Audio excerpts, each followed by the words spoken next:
बोले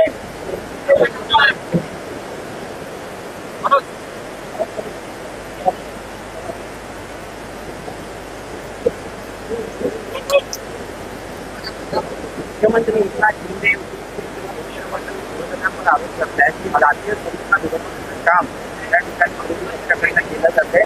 हा राज्य जे आहे ते पेटत राहावं अशी इच्छा आहे. असं मी जेव्हा हे प्रकरण सुरू झालं तेव्हा विधानसभेच्या पटलावरचं मार्मिक भाषण तुम्ही तपासू शकता. मी तेव्हाच सांगितलं होतं की हे सरकार जे करतं आहे त्याच्याने महाराष्ट्र पेट घेईल आणि महाराष्ट्राचं हजारो वर्षाचं जे सामाजिक स्वास्थ्य आहे त्याच्यावरती भेगा पडेल, त्याची चादर फाटेल. सरकार दोन्ही समाजांशी खेळत, कधी पोलिसला तुच करत होतं, कधी मराठ्यांना तुच करत. निर्णय घेण्याची क्षमता नव्हती. आता निर्णायक वेळ आली, समोर इलेक्शन आहे, मग करायचं का? बिल फाडके फेकतो, एक ह्याच्यावर फेका, एक त्याच्यावर फेक.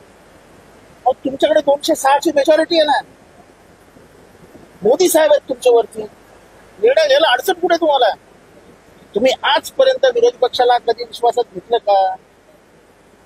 या महाराष्ट्राची राजकीय परंपरा आहे, तेव्हा महत्वाचे सामाजिक प्रश्न उभे राहतात तेव्हा सर्व विरोधी पक्ष एकत्र बसतात आणि त्याच्यातनं मार्ग करतात.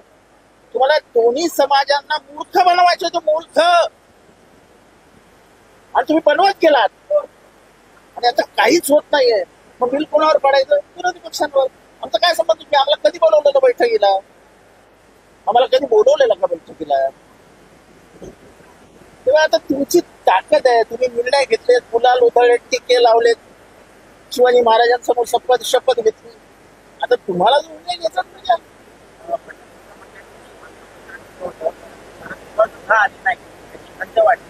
असं आहे की पहिल्या दिवसापासून की कालपर्यंत जो तुमचं आमंत्रणामध्ये सातत्य असतं, तर आम्हालाही समजत असं ना चर्चेत काय चालू आहे, कोणाचं काय म्हणणं आहे, कोणाचं काय म्हणणं आहे.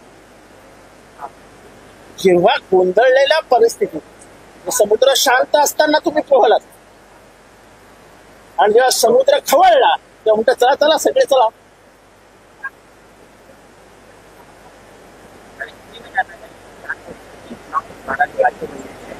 महायुति के तीनों पार्टियों ने अपने अपने एमएलए को होटल में रखने पर घोषणा की है. क्या होटल पॉलिटिक्स हो रहा है क्योंकि उनको अपनी एमएलए पर विश्वास नहीं है? क्योंकि उन्होंने ही जो किया है वो उनके नजर के सामने है ना, तो क्या हो सकता है उनको ही मालूम है, क्योंकि उन्होंने उसका इस्तेमाल किया है. आपको लगता है कि एनसीपी अजित पवार ग्रुप के कुछ एमएलए जो है वो क्रॉस वोटिंग कर सकते हैं आपके? मैं ना किसी से बात करता हूँ, ना मेरी किसी से बात हुई. मैं अपना वोट जो है, जो वोट मुझे जहाँ डालने को बोलेंगे जयंत पाटिल जी पे डाल. अरे अगर 200 करोड़ रुपया इमेज बिल्डिंग के लिए दिया जाता है, 200 करोड़ किसको बोलते हैं? ये पूरे गरीबों की बस्ती बन सकती है, 10 साल का राशन दिया जा सकता है. 200 करोड़ रुपया इस पार्टी का एक खासदार है. और एक तो पहली चीज है कि उनकी इमेज इतनी डैमेज हो चुकी है, इस तरीका का वर्तन उन्होंने शरद पवार जी के साथ किया, जो भाषा का इस्तेमाल किया, ये महाराष्ट्र की संस्कृति नहीं है. तो हमें इमेज बिल्डिंग